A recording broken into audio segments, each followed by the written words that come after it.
इसलिए मैं इनसे आपसे सर तफसील से समझना चाहूंगा, ताकि आप अपना समय लीजिए और हमारे दर्शकों को समझाइए कि बांग्लादेश का ये क्राइसिस जो है वो क्यों हुआ।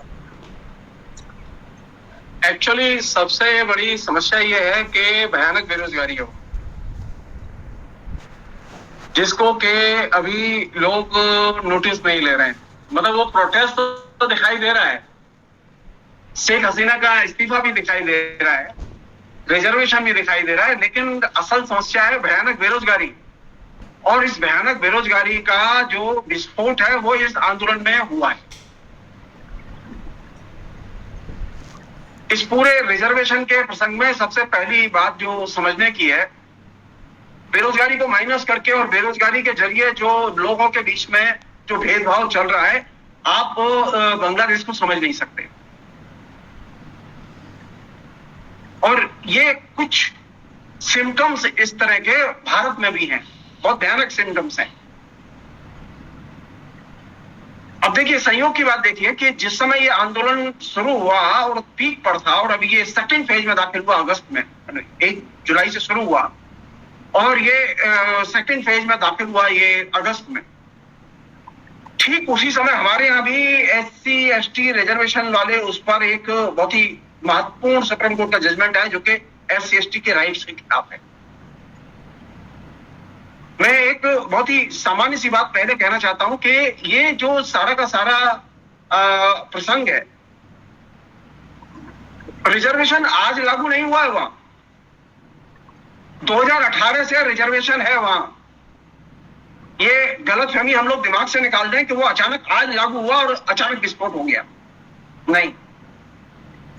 2018 से रिजर्वेशन है बांग्लादेश में, और इस रिजर्वेशन का मतलब जो कई चीजें हैं उसमें। अब सवाल है कि 1971 में आप आजाद हुए, आप उसी समय कहते हैं कि आप फ्रीडम फाइटर्स के लिए रिजर्वेशन करना चाहते हैं। शेख मुजीबुर रहमान के दिमाग में तो ये चीज नहीं आई, उसके बाद भी किसी के दिमाग में नहीं आई। 2018 में ये चीज लागू की गई, और कैसे लागू की गई मैं उसका एक संक्षेप में डिटेल्स बता रहा हूँ जी।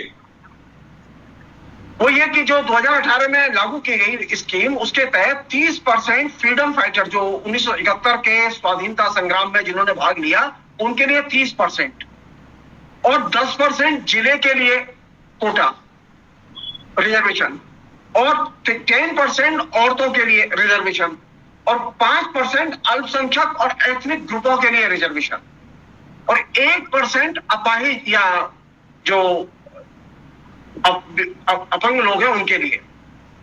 तो ये कुल मिला के 56% रिजर्वेशन वहां पर नौकरियों में यह 2018 में लागू कर दिया गया, और कुल मिला के 44 यानी 44% रिजर्वेशन सामान्य कैटेगरी के लिए रखा गया। और इसमें बड़े पैमाने पर जो टैलेंटेड लोग हैं उनका डिस्क्रिमिनेशन हुआ, उनको विक्टिमाइजेशन हुआ, और वो बहुत ही बड़ा एंगर है वहां आम बंगाली जाति में। अब मैं इसका एक जो 2018 के बाद में जो डेवलपमेंट है, क्यों ये अचानक 2018 और 2024, आप यहां समझ लीजिएगा, ये अचानक नहीं हुआ है। ये सरकार किस तरह से डिस्कनेक्ट होके काम कर रही थी, अवामी लीग किस तरह से जनता से एकदम डिस्कनेक्ट थी, ये इससे अंदाजा लगता है। लोगों में असंतोष था, लेकिन अवामी लीग ने इस असंतोष को गंभीरता से नहीं लिया। और जो रिजर्वेशन लागू किया गया उसकी जो उसका क्लाइमैक्स था कि जो तृतीय और चतुर्थ श्रेणी के कर्मचारियों में जो नियुक्तियां हुई उनमें तो 90% से अधिक रिजर्वेशन लागू हुआ। सो अब जनरल कैटेगरी के लोग कहां जाएंगे, वो कहां नौकरी लेंगे। एक छोटा सा उदाहरण बता रहा हूं रिजर्वेशन ने कैसे वहां पर एक प्रयास किया हुआ है। मसलन प्राइमरी टीचर्स का अपॉइंटमेंट करने के लिए जो क्राइटेरिया बनाया गया उसमें रिजर्वेशन का, उसमें 30% फ्रीडम फाइटर्स के लिए और औरतों के लिए 60% रिजर्वेशन, और 6% रिजर्वेशन अदर्स के लिए,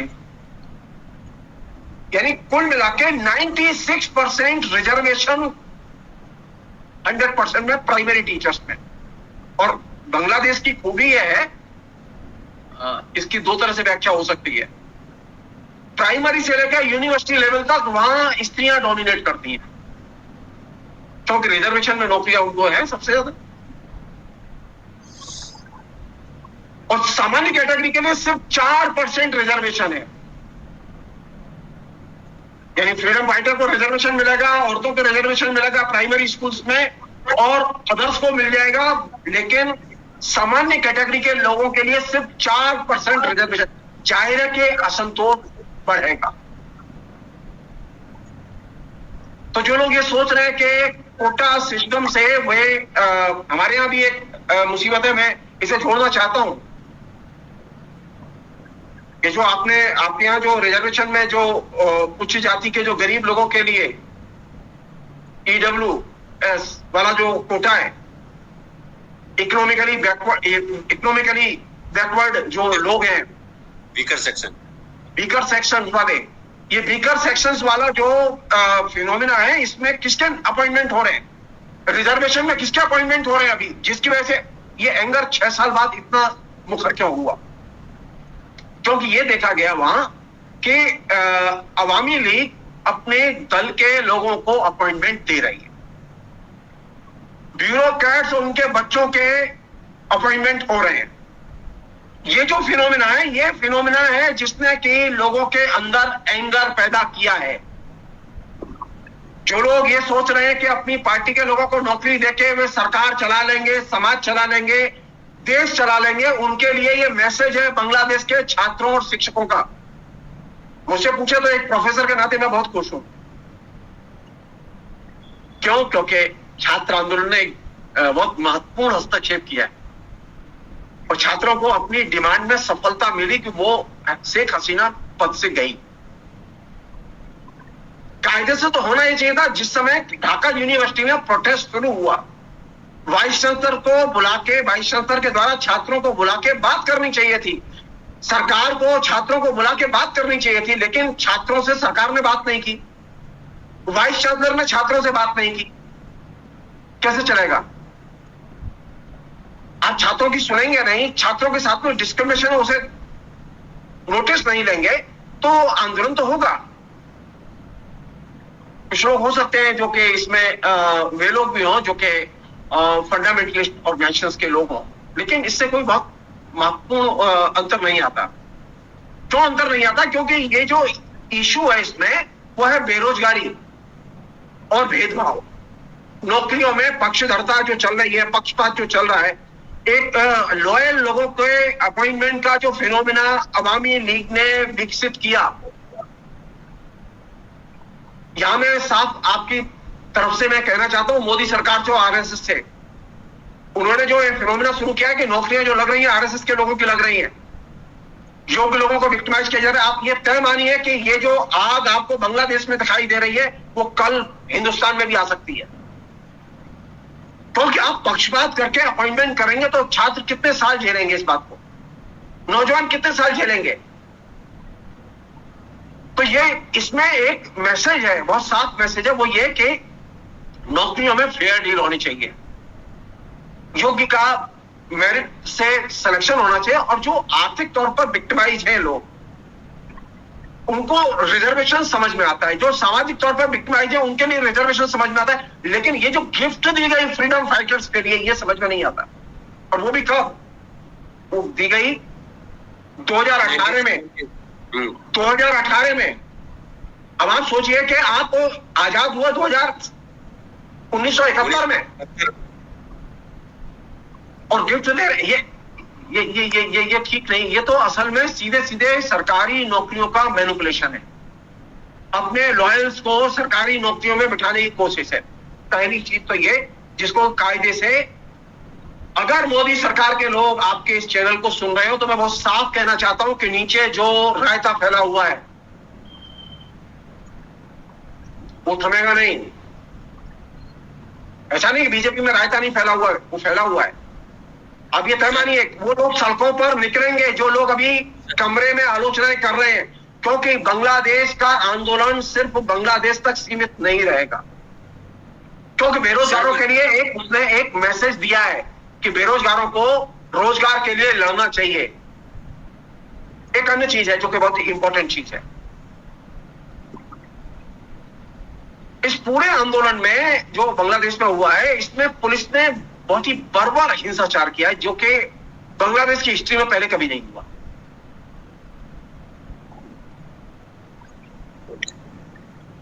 मतलब तकरीबन 300 से अधिक लोग मर गए हैं, हजारों लोग घायल हुए हैं, करीब 300 से अधिक लोगों की आंख की सर्जरी हुई है। और किस बात पर गुस्सा है लोगों को? प्रोटेस्ट सड़कों पर हो रहा है, मैदान में हो रहा है, कॉलेज के यूनिवर्सिटी के कैंपस में हो रहा है। सड़कों पर होने वाले प्रोटेस्ट में यह कैसे संभव है कि दूसरी मंजिल, तीसरी मंजिल, चौथी मंजिल के फ्लोर पर जो बच्चे खेल रहे हैं उनको पुलिस गोली मार दे? हेलीकॉप्टर से गोलियां बरसाई गई हैं, हेलीकॉप्टर से रॉकेट बरसाए गए हैं। ये तो एकदम अद्भुत चीज है।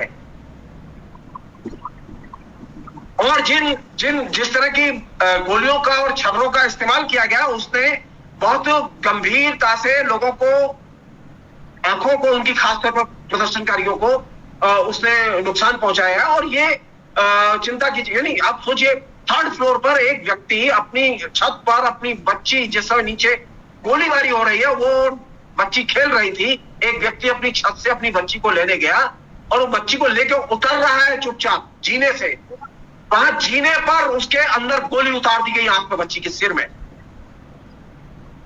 इसका मतलब यह कि किसी ने बहुत सुनियोजित ढंग से यह काम किया है कि जो बांग्लादेश के नागरिक हैं, वे घर के अंदर जो प्राइवेट स्पेस है, पहले होता था कि वायलेंस जो होता था वो पब्लिक स्पेस पर होता था, सेना या पुलिस के हमले होते थे प्रदर्शनकारियों पब्लिक स्पेस पर होते थे।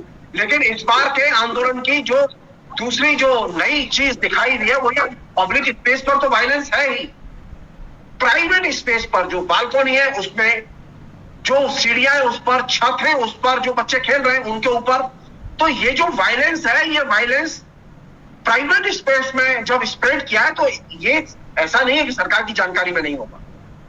ये जो 4 अगस्त को, यानी जब जुलाई में सुप्रीम कोर्ट ने 30% के रिजर्वेशन को घटा के 5% कर दिया, सरकार ने भी उस फैसले को मान लिया।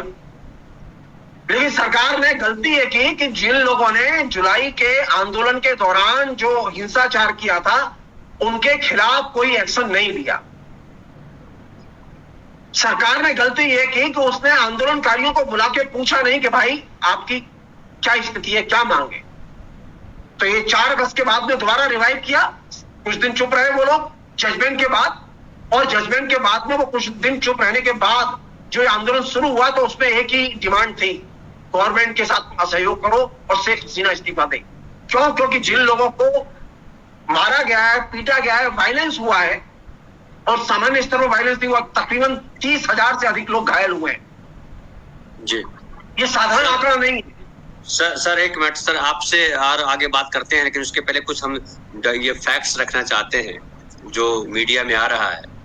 एक तो ये कि 5 जून को हाई कोर्ट ने, इसी साल के 5 जून को हाई कोर्ट ने स्वतंत्रता सेनानियों के परिजनों और अन्य को 56% आरक्षण देने को कहा। उसके बाद 12 जुलाई को हिंसक प्रदर्शन शुरू हुआ, प्रदर्शनकारियों ने सड़कें जाम की और गाड़ियां जलाई। 14 जुलाई को पीएम शेख हसीना ने प्रदर्शनकारियों को गद्दार कहा, इससे प्रदर्शनकारी नाराज हुए। नहीं, इसमें एक चीज जोड़ दीजिए धनंजय जी, एक तथ्य जोड़ दीजिए कि 21 जुलाई को बांग्लादेश की सुप्रीम कोर्ट ने ये जो रिजर्वेशन था, 30% रिजर्वेशन जो फ्रीडम फाइटर्स के लिए था, उसे कम करके सिर्फ 5% कर दिया। अच्छा, यहाँ 7 लिख रहा है, दैनिक भास्कर 7 लिख रहा है। गलत है। 5% कर दिया, और वो 5% रिजर्वेशन सरकार ने मान लिया जी। सवाल यह है कि 21 जुलाई को सरकार ने जब ये 5% रिजर्वेशन मान लिया, तो सरकार की ये जिम्मेदारी बनती थी कि वो आंदोलनकारियों को बुला के पूछती और बात करती। उसके एक दिन पहले का ये है कि 19 जुलाई को 19 जुलाई को प्रदर्शन भयानक रूप ले लिया और एक ही दिन में 60 से ज्यादा लोग मारे गए। फिर 20 जुलाई को आंदोलन से जुड़े नेता नाहिद इस्लाम को पुलिस उठाकर ले गई, पिटाई की। 21 जुलाई को जो आपने कहा 5% कोटा लागू हुआ। 4 अगस्त को, ये अब 4 अगस्त की घटना कि 4 अगस्त को जी, मेरा कहना यह है कि जब ये 5% का रिजर्वेशन आपने 21 जुलाई के जजमेंट के आने के बाद शेख हसीना की सरकार ने मान लिया, तो जिम्मेदारी बनती थी कि जो वायलेंस है उसकी जांच कराई जाती और दोषियों को दंडित किया जाता। सवाल यह है कि उन्होंने ये इनिशिएटिव नहीं लिया, उन्होंने वायलेंस को डिफेंड करने की कोशिश की, उनकी पार्टी ने डिफेंड करने की कोशिश की और इसका परिणाम यह निकला कि शेख मुजीबुर रहमान जो वहां के अनचैलेंज लीडर थे, उनकी मूर्तियां तोड़ी गई, चीफ जस्टिस के घर पर हमला हुआ, शेख हसीना के घर पर लोग पुलिस घुस गई, कोई जगह नहीं छोड़ी जहां पर के अवामी लीग के नेताओं के घरों पर हमले ना हो पूरे बांग्लादेश में। गृह मंत्री का घर जला दिया गया। जी नहीं, वो पूरे देश में हुआ है। ये क्यों इतना गुस्सा है लोगों के बीच में? इसलिए गुस्सा है, जैसा कि मैंने आपसे कहा कि पहली बार हिस्ट्री में ऐसा हुआ, मेरी नॉलेज में नहीं है, ये मेरी नॉलेज में नहीं है कि प्राइवेट स्पेस पर पुलिस गोली चला के बच्चों की हत्या कर दे। प्राइवेट स्पेस पर, छत और बालकोनी, ये प्राइवेट स्पेस है व्यक्ति का। सर एक बात बतलाइए कि अब आगे क्या देख पा रहे हैं, आगे क्या होगा? अब जैसा कि सेना अध्यक्ष कह रहे हैं कि आज जैसे राष्ट्रपति ने बुलाया सभी राजनीतिक दलों को, मालूम नहीं अभी कि उनका क्या बातचीत से निष्कर्ष निकला कि राष्ट्रपति ने उन सबको बुलाया है। दूसरा यह कि सेना अध्यक्ष ने कहा कि मैं शिक्षकों से और छात्रों से दोनों से बात करूंगा। इस पूरे आंदोलन की ब्यूटी यह है, जिसे कायदे समझना चाहिए, जिसकी वजह से लोगों के हाथ पैर फूले हुए हैं। इस आंदोलन में शिक्षक और छात्र दोनों शामिल हैं और वो केंद्र में। ये जो वहां के सांप्रदायिक या कठमुल्ले जो ऑर्गेनाइजेशन है वो इसके केंद्र में नहीं है। जो सरकार गिरी है वो इससे नहीं गिरी है कि वहां कठमुल्लों ने जो है मोबिलाइज कर दिया जनता को। ये गलतफहमी नहीं होनी चाहिए। लेकिन कहा जा रहा है कि हिंदुओं के घरों पे हमले हो रहे हैं। एक ये शुभेंदु कर रहे हैं, शुभेंदु अधिकारी कर रहे हैं। 1 करोड़ हिंदू भारत आने वाले हैं। अरे सुनिए, वो ये ऐसी बातें हैं वो, क्योंकि ये सारी गॉसिप है हिंदी अखबारों की। मैं आपको बहुत साफ कह रहा हूँ, हिंदुस्तान के अखबारों का कोई रिपोर्टर वहां नहीं है। और जिन अखबारों के रिपोर्टर वहां, बांग्लादेश के अखबार उठाइए, वहां पढ़िए, वहां लार्ज स्केल पर वायलेंस हुआ, इसमें कोई दो राय नहीं है। जो अवामी लीग के समर्थक है उनके घरों पर हमले हुए हैं, इसमें कोई दो राय नहीं है। क्यों? क्योंकि लोग लगातार विक्टिमाइज महसूस कर रहे हैं। आप याद कीजिए, आपके कार्यक्रम में मैं पहले भी बोल चुका हूं कि सोवियत संघ में यह फिनोमिना देखा गया।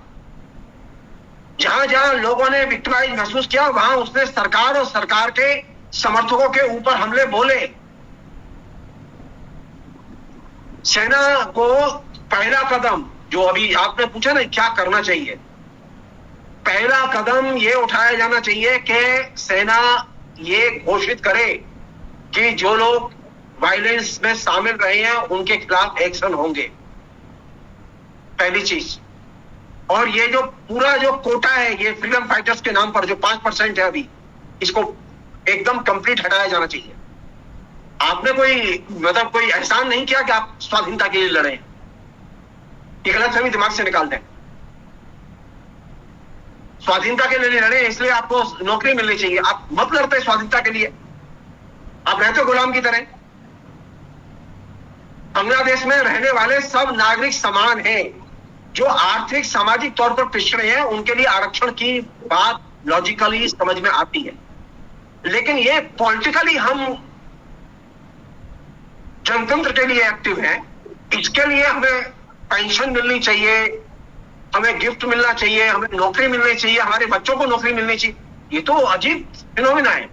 तब तो फिर ये होगा जैसा कि भारत में होगा ना, कि अभी वो कह सकते हैं कि इमरजेंसी के खिलाफ जो लोग लड़े उनको हम नौकरी में रिजर्वेशन देंगे। आप बताइए क्या करेंगे? उत्तर प्रदेश में पेंशन मिलती है लोकतंत्र सेनानियों को 20 या 25 हजार रुपए महीने। अरे भाई, आपने लोकतंत्र के लिए लड़ाई लड़ी, इसके लिए आपको गिफ्ट की जरूरत नहीं है। छोटी सी चीज है कि आपने, लोकतंत्र चलता ही इसी आंदोलन और संघर्ष के जरिए है। बांग्लादेश में छात्रों और शिक्षकों ने, प्रोफेसरों ने जो सबसे गंभीर कदम उठाया, क्यों उठाया वो? क्योंकि वे लगातार, ये जिस दिन ये जुलाई में, 1 जुलाई को जब ये आंदोलन शुरू हुआ, ठीक सरकार को बुला के बात करनी चाहिए थी, चूक यहां हुई।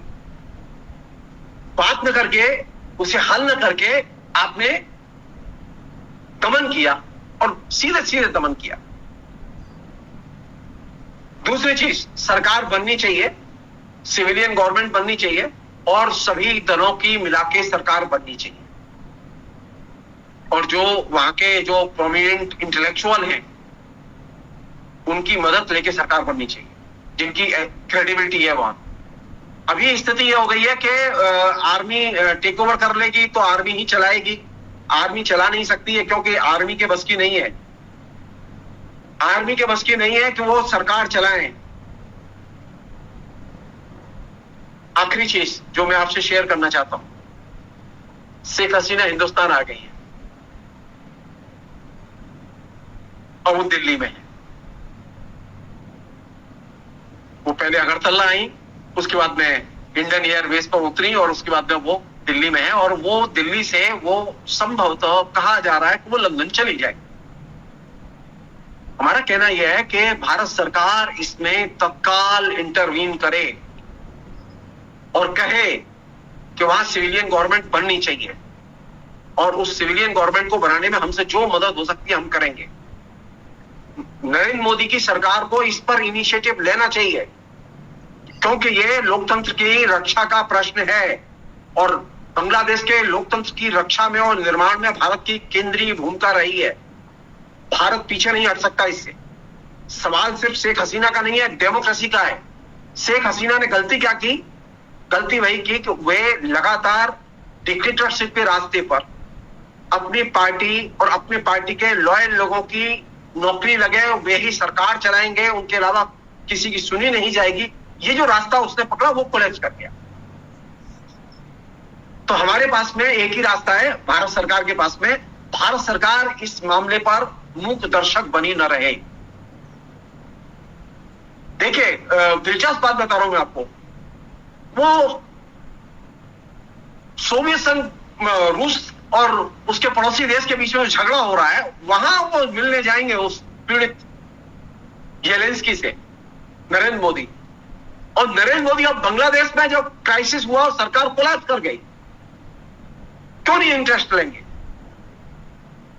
यूक्रेन जाने के लिए तैयार है नरेंद्र मोदी, और यहां इंटरेस्ट लेने के लिए तैयार नहीं है भारत सरकार। ये मैंने अभी आज मैंने काफी कोशिश की जानने की कि भारत सरकार का स्टैंड क्या है। भारत सरकार का स्टैंड अभी तक क्लियर नहीं है।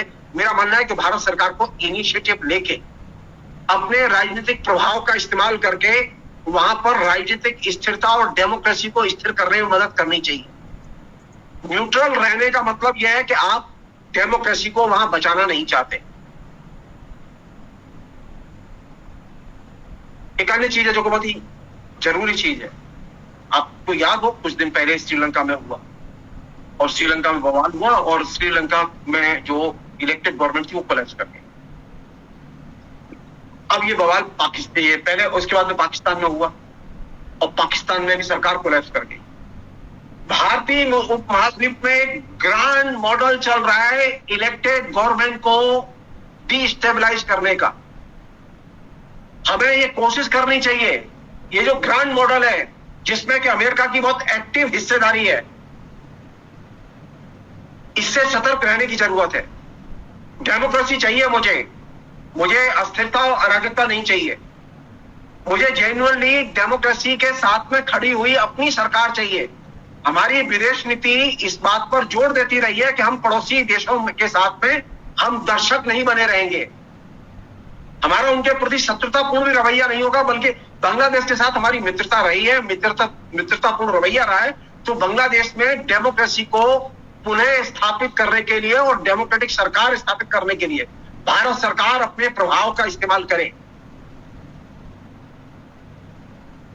आवाज नहीं आ रही आपकी? अभी जो है प्रधानमंत्री हाई लेवल मीटिंग कर रहे हैं, अपने कैबिनेट के लोगों से बात कर रहे हैं, और उनको जो बेगम शेख हसीना है उनको जो है सेफ जगह पे ले जाया गया है और वो सुरक्षित हैं। और उसके अलावा अब सरकार जो है लगी हुई है कि कैसे वहां शांति बहाल हो।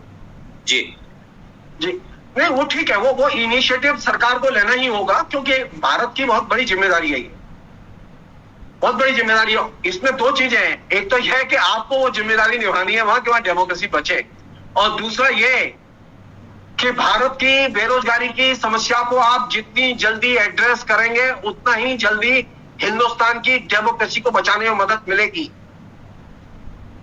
और ये जो पक्षपातपूर्ण ढंग से सिर्फ लॉयल लोगों की नौकरी लगाने की जो पद्धति भारत में आरएसएस ने शुरू की है, उससे निकलने की जरूरत है।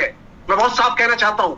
और सरकार अपनी नौकरियों पर जो लगी हुई पाबंदी है, सरकारी नौकरियों पर, केंद्र सरकार की नौकरियों पर, उसको तुरंत हटाए और लोगों की बेरोजगारी दूर करने में कदम उठाए। वहां से दो मैसेज आ रहे हैं, डेमोक्रेसी खतरे में और बेरोजगारी चरम पर है।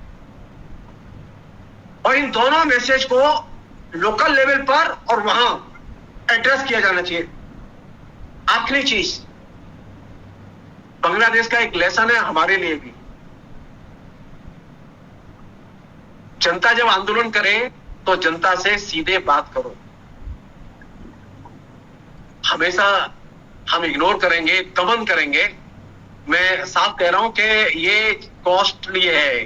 दमन करेंगे और इग्नोर करेंगे, ये कॉस्टली है।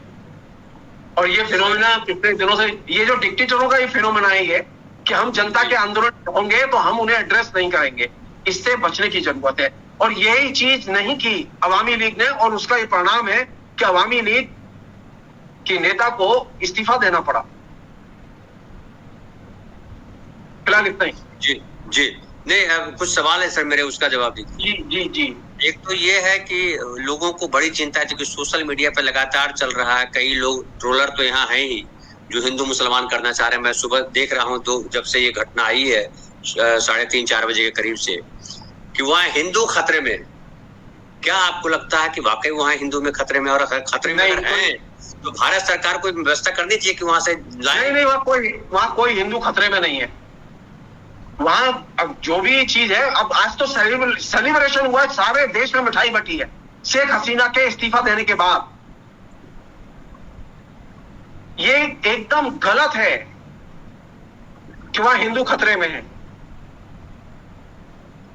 जिस देश में चारों तरफ आंदोलन हो रहा हो और उस आंदोलन में उन लोगों, अगर जिन लोगों ने हो सकता है कि कुछ इस तरह के परिवार हो हिंदुओं के, खबर आ रही, मीडिया में रिपोर्ट आ रही है कुछ मंदिर तोड़े गए हैं। उसके अलावा इस्कॉन वालों ने कहा है कि हमारे यहाँ 300 लोग हैं करीब, और 2 किलोमीटर हमसे दूरी पे हैं। ये सब रिपोर्ट आ रही है। अरे नहीं, मैं कह रहा हूं कि हो ही सकता है कि वहां कुछ घटनाएं हुई हो।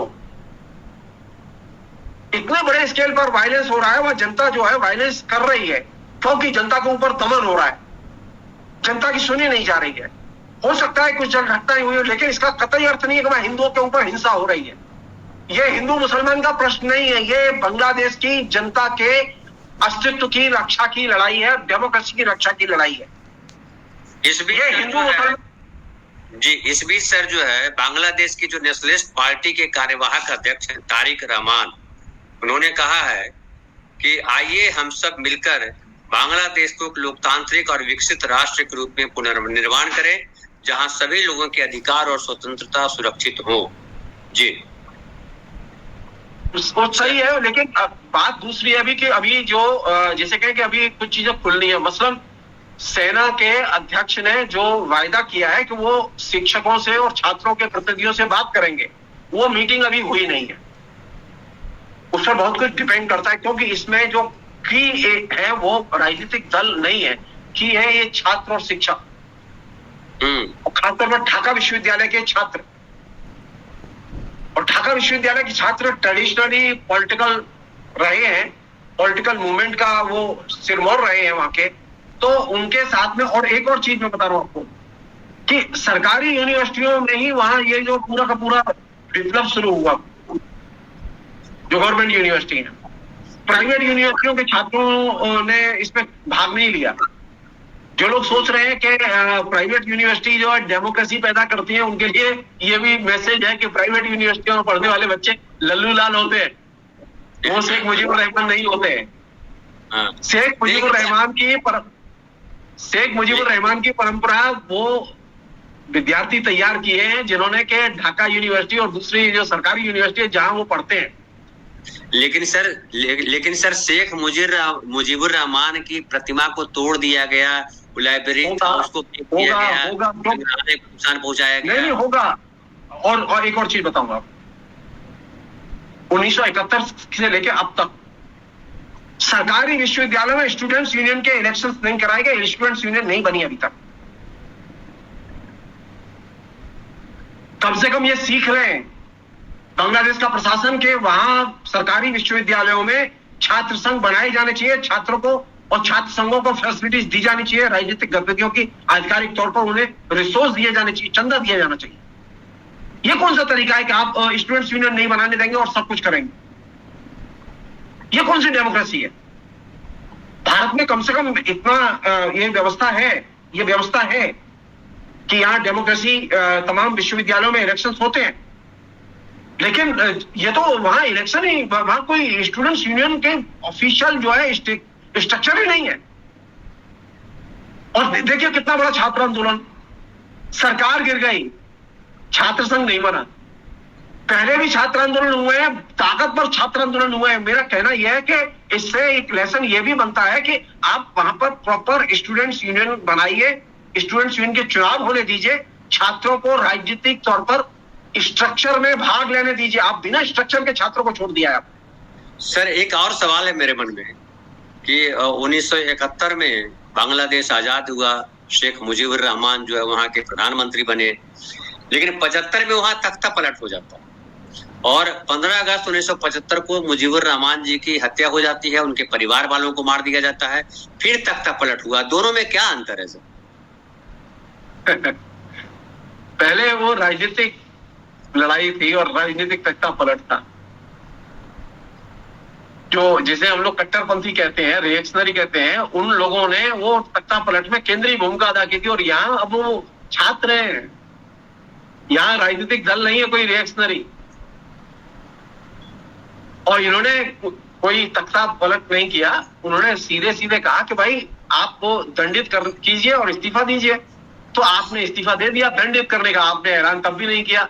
यह होता कि वो दंडित करने का ऐलान करके जाती और फिर इस्तीफा देती तो समझ में आती है बात। तो उन्होंने क्या किया कि दंडित करने का, जिन्होंने हिंसा की है, जिन्होंने लोगों को मारा है, घायल किया है, उन अफसरों के खिलाफ में उन्होंने कोई एक्शन न लेकर सीधे इस्तीफा देके अपनी जान बचा के चली आई।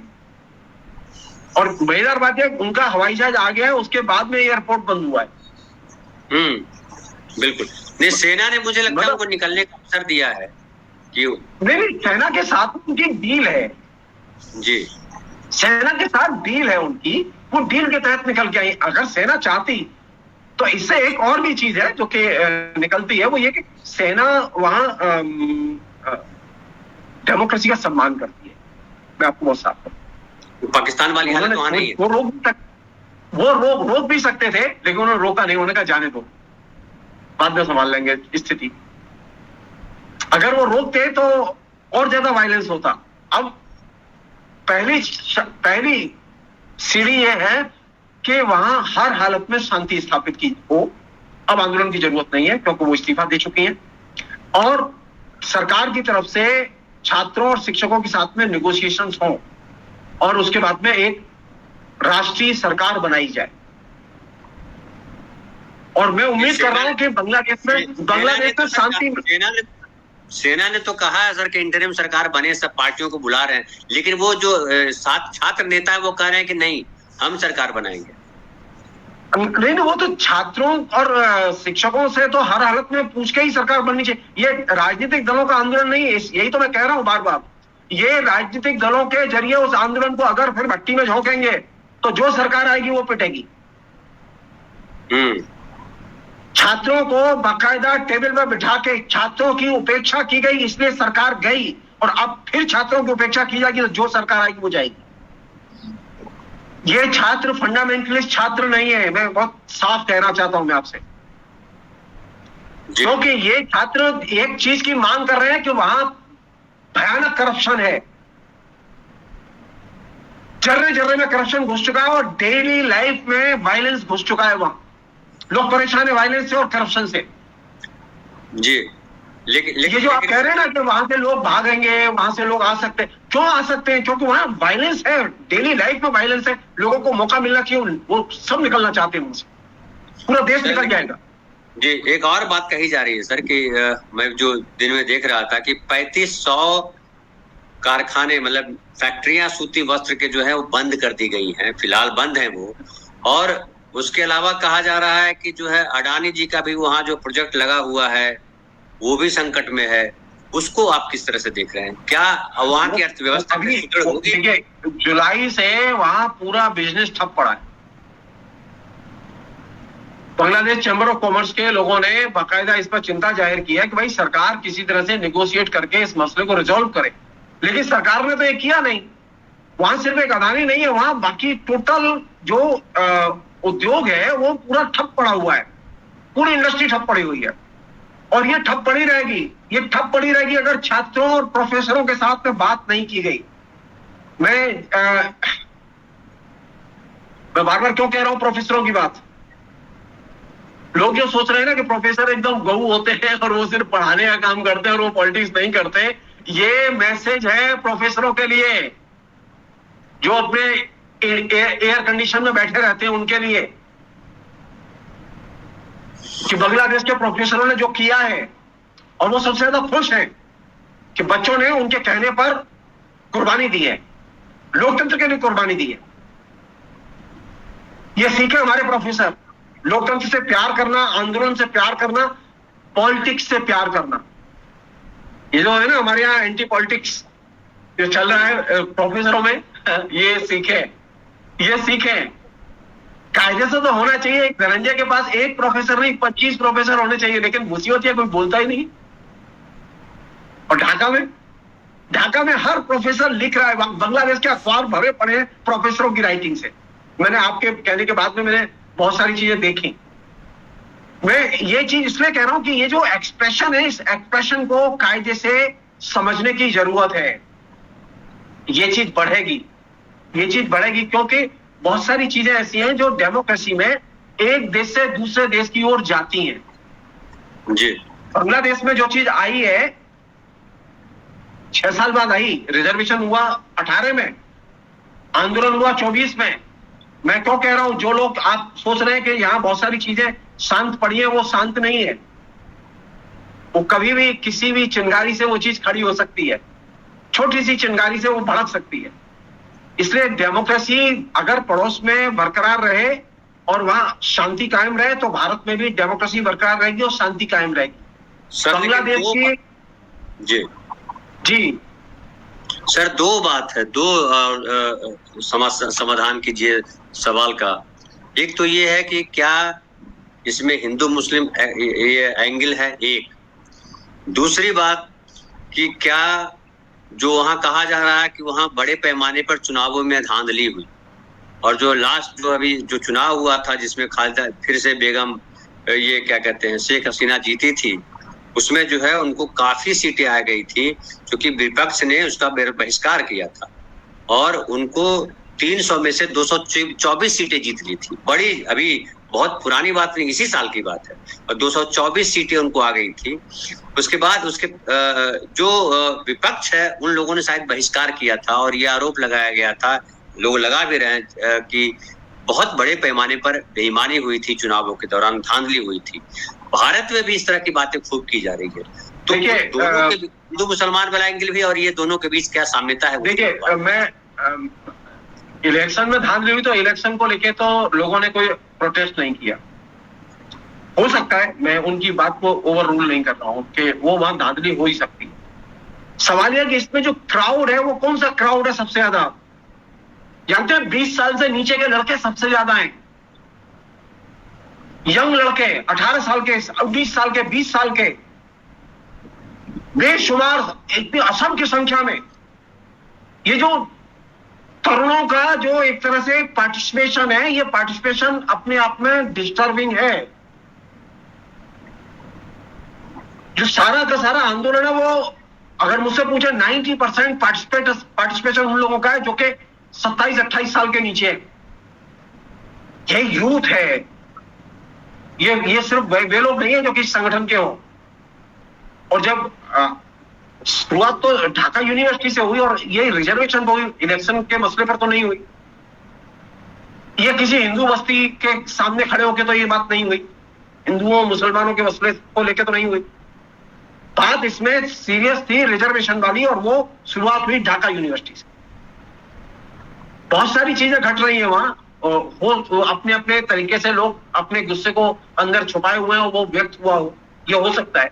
लेकिन असल कारण क्या है? असल कारण है, जैसा कि मैंने शुरू में कहा, भयानक बेरोजगारी और करप्शन।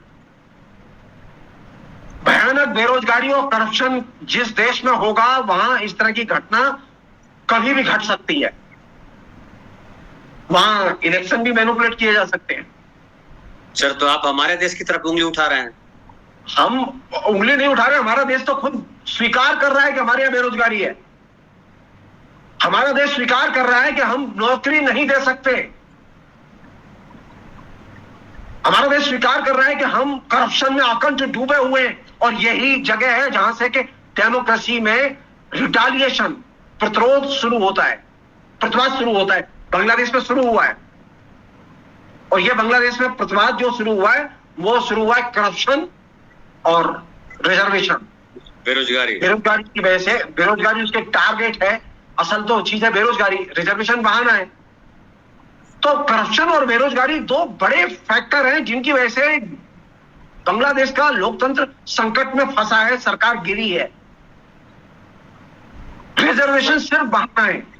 सर, मेरा आखिरी सवाल आपसे जी, कि क्या लग रहा है आपको कि यहाँ तो 2024 के चुनाव से पहले ही बल्कि हो गया था, और हिंदू मुसलमान उत्तर प्रदेश में जिस तरह से हो रहा है, या महाराष्ट्र में जिस तरह से अमित शाह जी ने कहा किया, जिस तरह से उत्तर प्रदेश में आदित्यनाथ लगातार लगे हुए, अब तो मुसलमान के साथ यादव भी जुड़ गए, मुसलमान भी गड़बड़ है और यादव भी गड़बड़ है।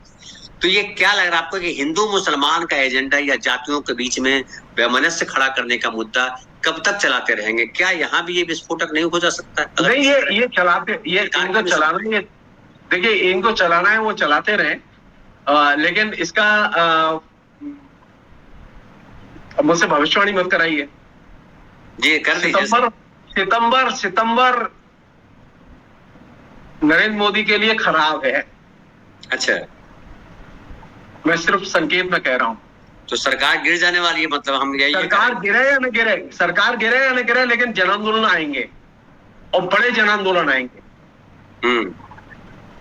अभी सिर्फ ये जो 3-4 राज्यों में इलेक्शन की वजह से चीजें पोस्टपोन की हुई हैं। 4 राज्यों, तो अक्टूबर में चुनाव है सर, तो सितंबर के बाद। तो इसीलिए तो मैं कह रहा हूँ ना कि थोड़ा सा दिक्कत है, और ये जो पका रहे हैं इस बीच में, ये पे करने वाला नहीं है। क्यों पे करने वाला नहीं है? क्योंकि बीजेपी ऊपर से नीचे तक धोखाड़ हो चुकी है, पहली चीज। दूसरी चीज, बीजेपी आरएसएस को विनोवर करने के लिए अधिक से अधिक फंडामेंटलिस्ट जो है एजेंडे को राज्य सरकारों के जरिए लागू करने की कोशिश कर रही है, जिससे आरएसएस साथ में रहे। लेकिन नीचे जो दबाव है उसमें आरएसएस को साथ में रखना इसके लिए संभव नहीं है। आरएसएस कोशिश करेगा, जैसे कि अब वो कोशिश कर रहे हैं ना, आज ही अखबार में खबर है, अब उन्होंने आसाम में एक शगुफा छोड़ दिया है, लैंड जिहाद और लव जिहाद। लैंड जिहाद और लव जिहाद नहीं, उन्होंने ये शगुफा छोड़ा है कि आसाम में सिर्फ उसी को नौकरी मिलेगी जो आसाम का में पैदा हुआ है। तो अगर मान लो ये है दिमाग में कि इससे आप आसाम को बचा लेंगे, तो सिर्फ यही एजेंडा जो है खाली पूरे देश में लागू कर दिया जाए। यूपी में जो पैदा हुआ है उसको यूपी में नौकरी मिलेगी, बॉम्बे में, महाराष्ट्र में जो पैदा हुआ है उसको महाराष्ट्र में नौकरी मिलेगी। हम देखना चाहते हैं यूपी के लोग कहां जाते हैं। हम देखना चाहते हैं कर्नाटक में गलती की थी कि निजी सेक्टर के लिए उन्होंने गलती की थी, और उन्होंने करप्शन की तरफ जाना पड़ा क्योंकि इंडस्ट्री ने विरोध किया कि ये क्या बकवास है कि कर्नाटक में इतने % जो है निजी सेक्टर में लोगों को, कर्नाटक के ही लोगों को दिया जाएगा नौकरी। ये जो क्या कहते हैं, ये जो अपने बच्चे को ही, अपने ही राज्य के बच्चे को ही नौकरी देने का जो नारा है, ये नारा बहुत महंगा, हाँ ये नारा बहुत महंगा है। और बीजेपी के लोग जानबूझ के बीजेपी की विभिन्न राज्य सरकारें जानबूझ के फंडामेंटलिस्ट नारे उछाल रही हैं। पे नहीं करेंगे, लेकिन पे नहीं करेंगे ये चीजें सर। लेकिन देखिए, जिस तरह से उपराष्ट्रपति राज्यसभा में आरएसएस को लेकर के बयान देते हैं, उसमें तो लगता है कि बीजेपी आरएसएस को खड़ा करना चाहती है और सारी चीजें बीजेपी के अनुसार, बीजेपी उन्हें देना चाहिए, उन्हें आरएसएस के खुल के उसको समर्थन करना चाहिए, उसकी जितनी भी नीतियां उनके पक्ष में बोलना चाहिए। हम तो चाहते हैं कि वही चीज अब रिकॉर्ड में आए संसद के। ये गांधीवादी समाजवाद का जो मुखौटा बीजेपी ने लगाया हुआ अपने प्रोग्राम में, वो जाए। बीजेपी लिखे अपने पॉलिटिकल प्रोग्राम में कि वे आरएसएस के एजेंडे का हिस्सा हैं। क्यों नहीं लिखते वो लोग? हम तो चाहते हैं, इससे लड़ने में सुविधा होगी। जानते हैं, ऑफिशियली इलेक्शन कमीशन के यहाँ बीजेपी ने जो अपना नाम दर्ज कराया है, उसमें जो अपना प्रोग्राम दिया है, उसमें बीजेपी ने आरएसएस के स्लोगन्स को शामिल नहीं किया है। गांधीवादी समाजवाद बीजेपी का मार्ग है। तो गांधी को तो गालियां देते हैं।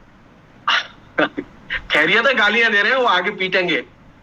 अभी तो हाँ, अरे देखिए, किसी भी तरह से मुझे ये तय करना है कि मैं अधिक से अधिक फंडामेंटलिस्ट हूं। मैंने जो बांग्लादेश वाली बात उठाई आपके साथ में, सरकार हस्तक्षेप करे, क्यों उठाई?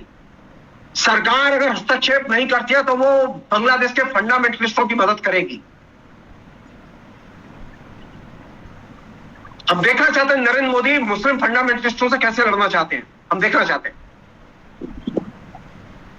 जानते हैं, मुस्लिम फंडामेंटलिस्टों से नरेंद्र मोदी अगर लड़ेंगे तो वे एक लात अगर उधर मार रहे होंगे तो एक लात पीछे भी मार रहे होंगे आरएसएस को। ये इसका साइड इफेक्ट है, क्योंकि फंडामेंटलिस्ट एक दूसरे को पिटते हुए देख के बड़ा दुखी होता है। सर एक और सवाल बांग्लादेश से अलग सवाल लेके आते हैं आप, और फंडामेंटलिस्ट की बात कर दी तो एक बड़ा महत्वपूर्ण सवाल है कि ये वक्फ बोर्ड को लेकर के जो संशोधन लाए जा रहे हैं, जो पारित होने वाला है या हो ही जाएगा, जिस तरह से चीजें चल रही है। पहले अब राज्यसभा में लाया जाएगा, हालांकि आज ही लोकसभा में लाया जाना था, लेकिन अब कहा गया कि राज्यसभा में इस वीक लाया जाएगा पहले, उसके बाद आगे बढ़ेंगे, और इसका तमाम विरोध हो रहा है। इसको आप किस तरह से देख रहे हैं सर? तो ऐसा है कि पहले वो एक ले आए हैं बिल, जो कि हम लोगों ने कभी ध्यान नहीं दिया, बोले ही नहीं, कोई लोग बोले ही नहीं। एक तो उन्होंने क्या किया कि जो कैंटोनमेंट बोर्ड थे उनके पास में जो संपत्तियां थी, अब वो कैंटोनमेंट बोर्ड को, जो आर्मी के थे, वो कैंटोनमेंट बोर्ड को अब जनरल म्युनिसिपैलिटी के हवाले कर दिया गया। तो जो कैंटोनमेंट बोर्ड के तहत जो आर्मी के पास जमीनें थी, अब वो उसकी देखभाल और उनकी बहुत सारी चीजों के संबंध में अब वो नगरपालिका दाखिल हो गई, और धीरे धीरे उसमें वो एक दूसरा कदम ये भी लेंगे कि वो जो जमीनें हैं जो आर्मी के तहत हैं, कैंटोनमेंट बोर्ड के तहत, वो म्युनिसिपैलिटी के तहत लाएंगे और फिर वहां अपने प्राइवेट कंपनियों को बांटेंगे। अब ये वो पैटर्न है जो कि अब उन्हें मालूम है कि वक्फ बोर्ड के बाद में 9 लाख करोड़ की संपत्ति है, जमीन है, ये है, वो है। मुझे नहीं लगता कि ये चीज ज्यादा टिक पाएगी, और अगर ये करेंगे तो ये नए नागरिकता कानून में जिस तरह से मुसलमानों ने पार्टिसिपेट किया इस मसले पर, उससे भी ज्यादा एग्रेसिवली पार्टिसिपेट करेंगे। और ये एक तरह से मुसलमानों को पॉलिटिकली एक्टिव करने का तरीका है। मुसलमान अगर पॉलिटिकली एक्टिव होते हैं तो डेमोक्रेसी के लिए फायदा होगा। हम तो चाहते हैं कि वे ये जितने भी निर्मम ढंग से काम करना चाहते हैं करें। मैं बहुत साफ हूं इस मामले पे, क्योंकि ये करेंगे, क्योंकि मजबूर है। ये सारी की सारी हुआ उस रास्ते पर जा रहे हैं जो कि इनके पॉलिटिकल इलेक्शन मैनिफेस्टो का हिस्सा नहीं है। ये वक्फ बोर्ड की जमीन लेंगे, ये तो मैनिफेस्टो का हिस्सा नहीं है भाई। ये तो कभी आपने नहीं कहा, अचानक आज कह रहे हैं। क्यों कह रहे हैं? क्यों कह रहे हैं?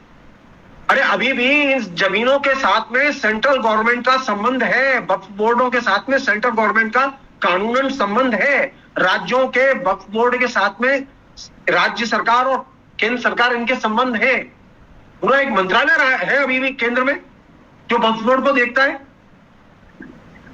अगर वहां कोई धांधली है, कोई गड़बड़ी है, तो आप वहां से अपने तरीके से दूर कर सकते हैं, लेकिन ये कौन सा तरीका है कि वक्फ बोर्ड को निकाल के क्या करना चाहते हैं आप? आज आप मुसलमानों की संपत्ति ले रहे हैं। जरा ये इस तरह का कोई पहल सिर्फ हिंदू मंदिरों के पास जो संपत्ति है उस पर कदम उठा के दिखाएंगे। कल कहेंगे ईसाइयों के पास जो संपत्ति है, गिरजाघरों के पास जो संपत्ति है, हम उसको भी अपने दायरे में लेंगे। कहा जा रहा है कि कैथोलिक चर्च के पास बहुत संपत्ति, बहुत जमीनें उनके पास। मैं कह रहा हूं ना कि इसका मतलब यह है कि आप यहाँ आए हैं संपत्ति हरण करने के लिए, कि विभिन्न समुदायों के पास जो संपत्ति है उस संपत्ति को छीनो। ये जो सरकारी संपत्तियों को निजीकरण की प्रक्रिया जो शुरू हुई, जानते हैं, वो अब धीरे धीरे आप जान लीजिए, वो इस बार के बजट में आपके जो अब आया ना कि आपको घर पुराना बेचना पड़ा और उसका दाम ज्यादा मिला जिससे कि आप लाभ उठा सकें, वो अब लाभ नहीं उठा पाएंगे आप। बारिश लॉन्ग टर्म जो बेनिफिट वाला जो आपका जो पहलू था, जिसको कि अब कांग्रेस जिस बात में उसको निकाल चुकी थी सैम पेत्रोदा को बारिश टैक्स के नाम पर, उस कांग्रेस जिस पर ये हिट कर रहे थे बारिश टैक्स, वो बारिश टैक्स तो ये बजट में ले आए। ये मैं क्यों कह रहा हूं कि ये जो पूरा का पूरा प्रसंग है ये उल्टी दिशा में जा रहा है। अब जिस दिशा में इन्हें जाना नहीं चाहिए था, अगर ये जा रहे हैं तो अल्लाह इनकी रक्षा करे।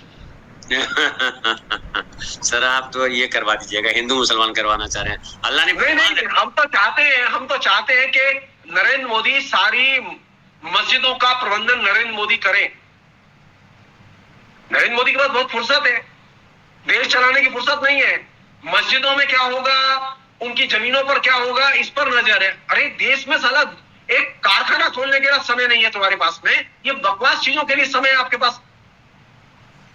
चलिए ठीक है सर, ठीक है सर, तो फिर आप